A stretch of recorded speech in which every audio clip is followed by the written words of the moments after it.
वरहमतुल्लाहि वबरकातुहू। कुरान मजीद से घर में बरकत कैसे लाई जा सकती है। सैयदना अबू हुरैरा रज़ियल्लाहु ताला अन्हु कहा करते थे कि कुरान पढ़ने की वजह से घर अपने घर रहने वालों को, यानी कि घर में जो लोग रहते हैं, घर अपने रहने वालों के लिए कशादा हो जाता है।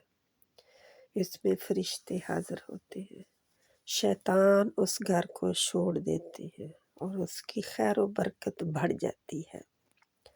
और कुरान ना पढ़ने की वजह से घर अपने रहने वालों के लिए तंग हो जाता है। उसमें फरिश्ते उसको छोड़ देते हैं, फरिश्ते नहीं आते। शैतान उसमें बसेरा कर लेते हैं और उसकी खैर व बरकत कम हो जाती है। जिस सनन दारमी है 3309 नंबर की हदीस है ये। तो कुरान पढ़ा करें घर में, ऊंची आवाज़ में थोड़ा सा कि सुनाई दे। खुद अपने कानों को तो कम से कम सुनाई देना।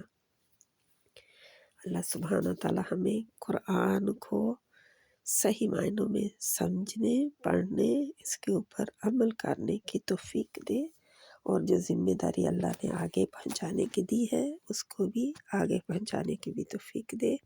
आमीन सुम्मा आमीन। मुझे उम्मीद है कि आप लोग अब घर में कुरान ज़रूर हर रोज़ पढ़ा करेंगे। अस्सलाम वालेकुम रहमतुल्लाह।